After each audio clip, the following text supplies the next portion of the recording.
Hello friends, स्वागत है आपका एग्ज़ाम आइडिया पे। आज जो वैकेंसी है वो आपका आईबीपीएस की तरफ से आई हुई वैकेंसी है, जो एक क्लर्क की वैकेंसी है। बैक टू बैक आईबीपीएस ने वैकेंसी निकालना चालू कर दिया है। अब यही सिलसिला जारी रहेगा। ऑफिशियल वेबसाइट के बारे में बता दूं, www.ibps.in, यह एक ऑफिशियल वेबसाइट है। तो आज की वीडियो में क्या कुछ खास रहने वाला है, इंपॉर्टेंट डेट्स के बारे में जानेंगे, क्वालिफिकेशन के बारे में जानेंगे, एलिजिबिलिटी जानेंगे, स्टेट वैकेंसी जानेंगे, फ़ी कितना लग रहा है, सैलरी कितनी मिलेगी, सब कुछ पूरी डिटेल में। और वो भी जो भी आपकी क्वेरी जो बनती है वैकेंसी से जुड़ी हुई, सारे क्वेरी को आज मैं रिजॉल्व करूँगा बस एक ही वीडियो में। तो अंत तक बने रहिएगा, बहुत कुछ है वीडियो में। इस एक वीडियो में मैंने आपके सारे डाउट्स को क्लियर करने का कोशिश किया है। वैकेंसी से जुड़ी हुई सारा इन्फॉर्मेशन मैं आप तक पहुँचाऊँगा।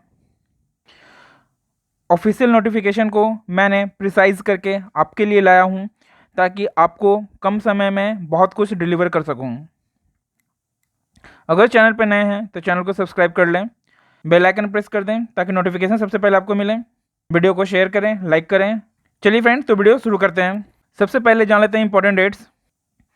ऑनलाइन रजिस्ट्रेशन या फिर मॉडिफिकेशन के लिए जो डेट निर्धारित किया गया है वो है 1/7/2023 से 21/7/2023, यानी 1 जुलाई से लेके 21 जुलाई तक आप फॉर्म फिलअप कर सकते हैं। पेमेंट जो होगा आपका ऑनलाइन ही होगा, और उसके लिए जो डेट है, डेट सेम ही है, उसमें कोई चेंजेस नहीं है। तो download of call letter pre training, तो प्री ट्रेनिंग जो SC ST वालों कैंडिडेट के लिए करवाया जाता है वो अगस्त में निर्धारित किया गया है, और जो कंडक्ट होगा प्री ट्रेनिंग वो भी आपका अगस्त में ही होगा। कॉल लेटर डाउनलोड होगा आपका प्री का, वो आपका अगस्त में ही होगा। ऑनलाइन एग्ज़ाम जो होगा आपका अगस्त से सितंबर के बीच में जा सकता है। रिज़ल्ट जो होगा आपका सितंबर से अक्टूबर के बीच में आएगा। फिर से आपका मेंस का जो कॉल लेटर डाउनलोड होगा वो आपका सितंबर से अक्टूबर के बीच में ही हो जाएगा, और ऑनलाइन एग्जामिनेशन जो होगा मेंस का वो आपका अक्टूबर में होगा। और सबको पता है कि प्रोविज़नल जो अलॉटमेंट जो होता है वो आपका 1 अप्रैल को होता है। तो ये था इंपॉर्टेंट डेट्स। एज लिमिट में बहुतों को कन्फ्यूज़न होता है कि एज कब से कब तक काउंट होगी, क्या होगी, वो मैं क्लियर करने वाला हूँ। एज जो आपका है मांगा गया है 1/7/2023 तक। तो 1/7/2023 तक यानी 1 जुलाई तक आपका जो एज है वो 20 साल हो जाना चाहिए, और 28 साल मैक्सिमम। ये जनरल वालों के लिए है। बाकी कैटेगरी में जितने भी हैं उनको तो रिलैक्सेशन जैसे मिलता है वो मिलेगा, मैं आगे शो करूँगा रिलैक्सेशन। तो 20 साल आपका हो जाना चाहिए 1 जुलाई तक, और मैक्सिमम 28 साल। आपका जो डेट ऑफ बर्थ है वो 2 जुलाई 1995 से पहले का नहीं होना चाहिए, मतलब 2 जुलाई 1995 तक आपका जो है एज मैक्सिमम काउंट होगा। और मिनिमम की मैं बात कर लूँ तो मिनिमम है 1/7/2003। 1/7/2003 के बाद वाले जो कैंडिडेट होंगे वो फॉर्म को अप्लाई नहीं कर पाएंगे जो जनरल में हैं। जनरल में क्या, इसके बाद का तो कोई भी कैंडिडेट अप्लाई नहीं कर पाएंगे क्योंकि एज ही आपका कंप्लीट नहीं होगा। तो 1 जुलाई 2003 तक आपका जो एज है मिनिमम आपका 20 हो जाना चाहिए। मतलब इससे पहले वाले जो हैं वो भर सकते हैं, लेकिन इसके बाद वाले नहीं भर पाएंगे। एज रिलैक्सेशन SC ST को 5 ईयर का, OBC नॉन क्रीमी को 3 ईयर का, पर्सन विथ डिसेबिलिटी उनके लिए 10 ईयर का। एक सर्विसमैन या डिसेबल्ड एक सर्विसमैन के लिए क्या क्राइटेरिया है, तो 3 ईयर जितना भी आपने सर्विस दिया उसके बाद 3 ईयर का, या फिर डिसेबल्ड जब है तो 8 ईयर का SC ST के लिए। और मैक्सिमम जो है आपका 50 ईयर से पहले कंडीशन आपका सारा फुलफिल होना चाहिए।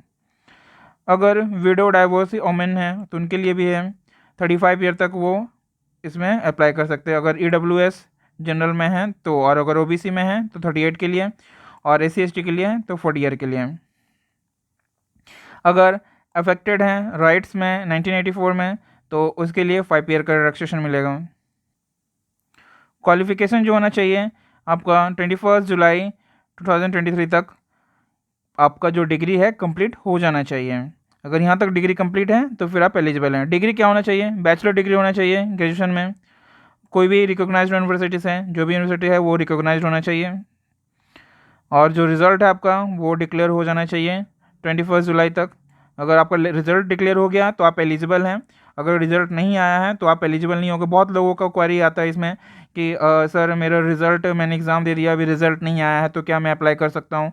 तो तभी आप अप्लाई कर पाएंगे जब आपका रिजल्ट जो है 21 जुलाई तक आ गया हो। अगर रिजल्ट नहीं आया हो तो आप अप्लाई नहीं कर पाएंगे, क्योंकि वहाँ आपको शो करना रहेगा ना, क्वालिफिकेशन आपको वहाँ पे शो करना रहता है। तो उसके लिए तो आपको रिजल्ट चाहिए ना, तभी आप शो कर पाइएगा। कंप्यूटर लिटरेसी होना चाहिए। कंप्यूटर लिटरेसी यहाँ पे जो आपको मांगा गया है, और यहाँ पे साथ ही साथ ये मैंडेटरी रखा गया है। तो मैंडेटरी रखने का मतलब है कि आपको सर्टिफिकेट आपके पास होना चाहिए, तभी आप एलिजिबल होंगे। अदर्स बैंक में ये अभी नहीं था, इसमें ये मैंडेटरी कर दिया गया है। जैसे आरआरबी अभी कलर के कहा था, उसमें मैंडेटरी नहीं था, लेकिन इसमें मैंडेटरी रखा गया है। तो मैंडेटरी रखने का मतलब है कि आपके पास सर्टिफिकेट होना चाहिए कंप्यूटर ट्रेनिंग का। Certificate, diploma, degree in computer, वो आपके पास होना चाहिए। और साथ ही साथ ये जो है आजकल इंफॉर्मेशन टेक्नोलॉजी फिर कंप्यूटर की जो डिग्री है आपकी हाई स्कूल, अगर सीबीएसई में है तो उन लोगों का तो कंपलसरी है, उन लोगों को तो कंप्यूटर पढ़ाया ही जाता है। और बाकी स्टेट गवर्नमेंट में का बारे में तो ज़्यादा आइडिया नहीं है। तो नहीं है तो फिर अगर अलग से आपने अगर डिग्री रखा कंप्यूटर का तो फिर ये आप एलिजिबल हो जाएंगे। तो यही है कि इसमें कंप्यूटर का डिग्री आपका मैंडेटरी रखा गया है। मैंडेटरी का मतलब हो गया कंपलसरी, आपके पास होना ही होना चाहिए। प्रोफिशेंसी इन ऑफिशियल लैंग्वेज, तो जिस भी जगह पे आप भर रहे हैं, जहाँ भी जो भी स्टेट में आप भर रहे हैं या फिर यूटी में आप भर रहे हैं, तो आपको वहाँ का नॉलेज होना चाहिए लैंग्वेज का, तब आप वहाँ के एलिजिबल हो जाएंगे। अगर नॉलेज नहीं है तो वैसे जगह पे ना भरें। तो सबसे पहले मैं बता दूं कि जब भी आप फॉर्म भर रहे हैं तो आप सबसे पहले वैकेंसी कंसिडर कीजिए कि वैकेंसी कितनी है, कहाँ है, किस जगह पे है। और अगर आपको होम पोस्टिंग लेना तो कोई तो टेंशन ही नहीं है, लेकिन जिनको अदर स्टेट में अप्लाई करना उनके लिए है कि वो सबसे पहले वैकेंसी देख लें, और वैकेंसी के साथ साथ वो लैंग्वेज देख लें कि वहाँ पे कौन सा लैंग्वेज रखा गया ऑफिशियल लैंग्वेज। अगर वो लैंग्वेज वो सीख सकते हैं तो ठीक है, और अगर आता है तो और भी अच्छा है। अगर नहीं आता और आप कोशिश करके सीख लेंगे तभी आप वहाँ पे फॉर्म भरें, वरना फिर बाद में हो सकता है कि सिलेक्शन ना हो, आपका रिजेक्शन हो जाए, तो सारा मेहनत फिर आपका बर्बाद हो जाएगा। तो वो आप कंसिडर करें इसे। आइए बात कर ले एप्लीकेशन फ़ी। एप्लीकेशन फ़ी कितना लग रहा है डिफरेंट डिफरेंट कैटेगरी में। अगर जनरल EWS OBC हैं तो आपके लिए 850 रुपीज़ रखा गया है, 850 रुपये। SC ST SC PWD के लिए अगर मैं बात कर लूँ तो 175 रखा गया है। आइए बात कर लें सबसे इंपॉर्टेंट चीज़ इस वैकेंसी की, वो है वैकेंसी डिटेल। तो टोटल जो आपका 4045 सीट है, अभी ये 4045 है, ये बढ़ेगा क्योंकि बहुत सारे का नॉन रिपोर्टेड है। तो नॉन रिपोर्टेड वाले जब रिपोर्ट करेंगे तो आपकी वैकेंसी इंक्रीज़ हो जाएगी। वैकेंसी जो है ईयर बाय ईयर तो डिक्रीज़ हो ही रहा है, तो बस मर्जर के कारण ही ऐसा हुआ है। तो आइए जान लेते हैं डिटेल में किस किस स्टेट में कितनी वैकेंसी है। अंडमान निकोबार में 0 है, आंध्र प्रदेश में 77 है, 77। अरुणाचल प्रदेश में 6 है, असम में 77 है, बिहार में 210 है, चंडीगढ़ में 6 है, छत्तीसगढ़ में 84 है, 84। दादरा नगर हवेली में 8 है, दिल्ली में 234, 234। गोवा में 36, 36। गुजरात में 239, 239। हरियाणा में 174, 174। हिमाचल प्रदेश में 81, 81।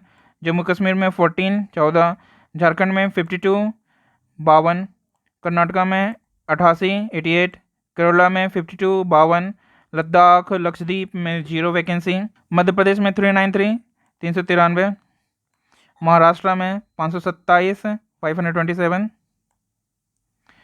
मणिपुर में 10। मेघालय मिजोरम में 1, 1। नागालैंड में 3। उड़ीसा में 57, 57। पुडुचेरी में 0। पंजाब में 321, 321। राजस्थान में 169। सिक्किम में 0। तमिलनाडु में 142, 142। तेलंगाना में 27, 27। त्रिपुरा में 15। उत्तर प्रदेश में 674, 674। उत्तराखंड में 26, 26। वेस्ट बंगाल में 241, 241। तो ये है स्टेट वाइज में डिस्ट्रीब्यूशन वैकेंसी का। टोटल वैकेंसी जो है 4045 है फ़िलहाल अभी। सैलरी, जो स्टार्टिंग जो सैलरी आपका बेसिक पे जो है 19,900 का बेसिक पे है, 19,900 का। इसके बाद भी डियरनेस अलाउंस मिलता है, हाउस रेंट मिलता है, मेडिकल अलाउंस मिलता है, ट्रांसपोर्ट अलाउंस मिलता है, बहुत सारे अलाउंस वगैरह है। इस पर मैं डिटेल वीडियो आप लोगों के लिए लाऊंगा इस चैनल पे, जल्द ही लाने वाला हूँ।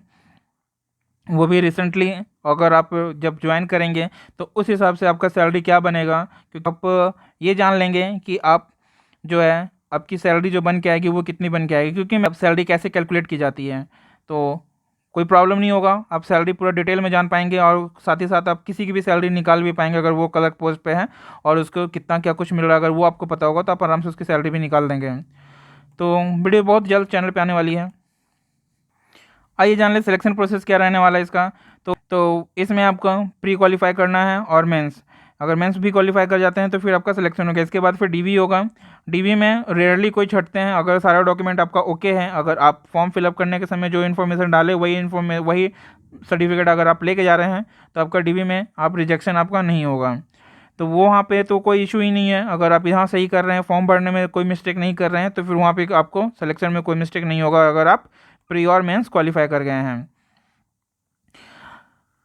प्री जो होगा उसमें आपको कट ऑफ आएगा, उस कट ऑफ को आपको क्वालिफाई करना होगा, उस कट ऑफ को क्वालिफाई करने के बाद ही आपका सिलेक्शन होगा और उसके बाद फिर आप मेंस दे पाएंगे। मेंस के लिए फिर अलग से कट ऑफ आएगा उसको, जिसको आप क्वालिफाई करना है। मेंस के लिए जो होता है, जो भी आपका मार्क्स होगा उसको आपको आउट ऑफ 100 लिया जाएगा, आउट ऑफ 100 के बाद वो आपको नॉर्मलाइज करके फिर आपका सिलेक्शन होता है। आइए जान ले प्रीलिम एग्जामिनेशन में क्या कुछ पूछा जाता है। तो इंग्लिश के क्वेश्चन रहेंगे, जो आपका लैंग्वेज इंग्लिश में ही होगा। 30 क्वेश्चन होंगे, 30 मार्क्स आपको दिलवाएंगे, 20 मिनट्स इसके लिए आपको मिलेंगे। ये आपको सेपरेट टाइम मिलते हैं, मतलब सारे टाइम जो है सारे सेक्शन को अलग अलग टाइम मिलता है, उसी टाइम ड्यूरेशन में आपको कंप्लीट करना रहेगा। न्यूमेरिकल एबिलिटी जो है उसके लिए लैंग्वेज जो है आप अपने लैंग्वेज प्रीफर कर सकते हैं, प्रीफर लैंग्वेज में आप इसको चेंज कर सकते हैं जिस भी लैंग्वेज में आप कंफर्टेबल हैं। यहाँ आपको 35 क्वेश्चन मिलेंगे जिसके लिए आपको मैक्सिमम 35 मार्क्स मिलेंगे और यहाँ पे 20 मिनट का टाइम इसमें भी आपको मिलेगा। रीजनिंग के लिए भी आप कोई भी लैंग्वेज आप सेलेक्ट कर सकते हैं, जो वहाँ पे लिस्ट में जितने भी लैंग्वेज आपके होंगे फॉर्म फिलअप करने में उस हिसाब से। 35 क्वेश्चन यहाँ भी आपको देखने को मिलता है, 35 मार्क्स आपको भी यहाँ भी मिलेगा, 20 मिनट का समय इसमें भी मिलता है। इस तरह से टोटल क्वेश्चन आपका 100 हो गया, टोटल मार्क्स भी आपका 100 हो गया, टोटल टाइम आपको 60 मिनट का हो गया। इसमें नेगेटिव मार्किंग होगा आपका 1/4 का नेगेटिव मार्किंग यानी 0.25। अगर आप क्वेश्चन गलती कर रहे हैं तो 0.25 आपका चला जाएगा, अगर आप सही कर रहे हैं तो आपको 1 मार्क्स मिल जाएगा। तो ये है एग्ज़ाम, और आउट ऑफ 100 ही आपका इसमें सिलेक्शन होगा। जितना ज़्यादा कट ऑफ जाएगा, मतलब जिस हिसाब से कट ऑफ जाएगा उस हिसाब से आपका सिलेक्शन होगा। अगर आपने प्री क्वालिफाई कर लिया तो फिर आपका मेंस के लिए कॉल लेटर आएगा। और मेंस के लिए क्या सब्जेक्ट है, तो जनरल अवेयरनेस फाइनेंस से आपको क्वेश्चन आएगा, जिसका भी मीडियम आप चेंज कर सकते हैं, जो आप फॉर्म फिलअप करते समय जो लैंग्वेज डाल रहे हैं। नंबर्स ऑफ क्वेश्चन यहाँ पे 50 होगा, मैक्सिमम मार्क्स 50 ही होगा। 35 मिनट्स आपको इसके लिए मिलेंगे, यानी यहाँ भी आपको सेपरेटली टाइम मिलता है, यहाँ भी सारे सेक्शन में अलग अलग टाइम मिलेगा, आप इससे ज़्यादा टाइम यूज़ नहीं कर पाएंगे। जनरल इंग्लिश के लिए आपको वो लैंग्वेज आप उसका चेंज नहीं कर सकते हैं, और यहाँ पे आपको 40 क्वेश्चन मिलेगा, 40 मार्क्स दिलवाएंगे आपको 35 मिनट्स के लिए, यहाँ भी आपको समय मिलेगा। रीजनिंग और कंप्यूटर एप्टीट्यूड, इसके लिए आपको लैंग्वेज आप अपने हिसाब से चेंज कर सकते हैं, और यहाँ पे आपको नंबर्स ऑफ क्वेश्चन 50 रहेंगे और मैक्सिमम मार्क्स आपको 60, जिसके लिए टाइम आपको 45 मिनट्स का मिल रहा है। क्वांटिटिव एप्टीट्यूड के लिए लैंग्वेज आप चेंज कर सकते हैं, नंबर्स ऑफ क्वेश्चन आपका 50 होगा और मार्क्स भी आपको 50 में दिलाएंगे, 45 मिनट्स इसके लिए भी।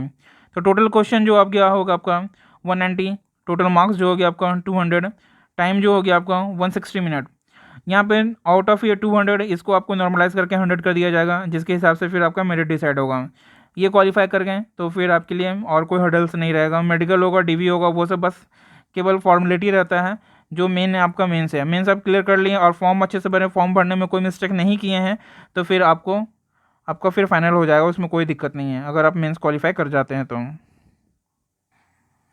आइए जान लें फॉर्म भरते समय आपसे ये जिस सारी चीज़ को डिमांड किया जाएगा उसे मैं एक बार आप लोगों को बता दूं। जैसे आपको कुछ चीज़ें अपलोड करना रहता है फॉर्म भरते समय, फोटोग्राफ अपलोड करना रहेगा, सिग्नेचर अपलोड करना रहेगा, लेफ्ट हैंड थंब इम्प्रेशन और फिर हैंड रिटन डिक्लेरेशन, ये सारा कुछ आपको अपलोड करना रहता है। तो आइए जान लेते हैं साइज़। मैं बात कर लूँ पासपोर्ट साइज़ फोटोग्राफ का साइज़ क्या होगा, तो आपका 20 से 50 KB के बीच में साइज़ होना चाहिए उसका, JPEG फॉर्मेट में होना चाहिए या फिर JPG फॉर्मेट में होना चाहिए। रेजोल्यूशन DPI जो उसका होगा 200 DPI का होगा। डायमेंशन जो होगा उसका 200 से लेकर 230 के बीच का रहेगा। सिग्नेचर जो होगा आपका 10 से 20 KB के बीच में रहेगा।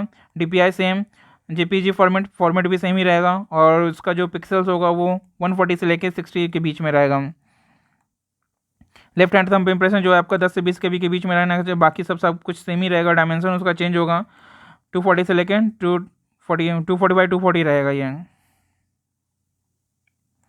हैंड रिटन डिक्लेरेशन आपका 50 से 100 के बीच में रहेगा, फॉर्मेट सेम ही रहेगा, रेजोल्यूशन भी सेम ही रहेगा, 800 बाई 400 के फॉर्मेट ये पिक्सल में रहेगा। तो ये आप किसी भी आप कैफ़े वाले से जाके आप ये स्कैन करवा के ला सकते हैं। ये सारा डायमेंशन आप उसे शो कीजिएगा, वो इस डायमेंशन में आपको निकाल के वो दे देगा, स्कैन करके दे देगा। और फिर उसे अगर आप खुद से फॉर्म भरना चाहते हैं तो अपने फ़ोन पे या फिर कहीं से भी आप ये फॉर्म भर सकते हैं। मैंने डिस्क्रिप्शन में लिंक दे रहा हूँ इसका, ताकि आपको फॉर्म भरने में सुविधा हो, आराम से आप इसे भर सकते हैं। ताकि आपको फॉर्म फिलअप करने में परेशानी ना हो, आप उस लिंक को क्लिक करके आराम से फॉर्म फिलअप कर सकते हैं। ये है फॉर्मेट आपका हैंड रिटन डिक्लेरेशन का। यहाँ पे आपको अपना नाम भर देना है, नेम ऑफ द कैंडिडेट, अपना नाम भर देना है। Hereby declare that all the information submitted by me in application form is correct, true and valid. I will present the supporting document as and when required. तो ये आपको लिख के आपको वहाँ पे इसे भी आपको लिख के स्कैन करवाना, जो कि मैंने ऑलरेडी आपको बता चुका ऊपर में। तो इसको आपको अपने हाथ से लिखना है और इसे स्कैन करवाना है, और फिर जब आप फॉर्म फिलअप करेंगे तो इसे अपलोड कर देना है। तो बस इतना ही कुछ करना आपको फॉर्म भरने में, और ये फॉर्म भरा जाएगा। जो आप कोशिश कीजिएगा इसे और लास्ट डेट से पहले भर लें, यानी जो इसका 21 जुलाई है उससे पहले आप कोशिश करें कि 10 या 15 के बीच में आप फॉर्म फिलअप कर लें, ताकि आपको सर्वर बिजी ना मिले, आराम से फॉर्म फिलअप हो जाए और टेंशन फ्री होकर फिर तैयारी में लग जाएं जम के, क्योंकि समय भी बहुत कम है और समय कम है और वैकेंसी भी घट गई है, तो कंपटीशन भी बढ़ जाएगा। तो अच्छे से प्रिपेयर करना है। तो कट ऑफ तो उतना इंपॉर्टेंट नहीं है, सबसे ज़्यादा तो आपका ये इंपॉर्टेंट है प्रिपरेशन, कि आप प्रिपरेशन अच्छे से कीजिएगा तो कट ऑफ क्रॉस हो ही जाएगा। तो आशा करता हूँ फ्रेंड वीडियो काफ़ी इन्फॉर्मेटिव रही होगी। बहुत कुछ मैं बताने की कोशिश किया हूँ, और इसके साथ भी अगर कोई प्रॉब्लम्स, कोई क्वेरी अभी भी अगर आपकी रह गई है तो कमेंट में आप पूछ सकते हैं, और मैं कोशिश करूँगा उसको जल्द से जल्द रिप्लाई करने का। ठीक है फ्रेंड, तो thank you for watching this video.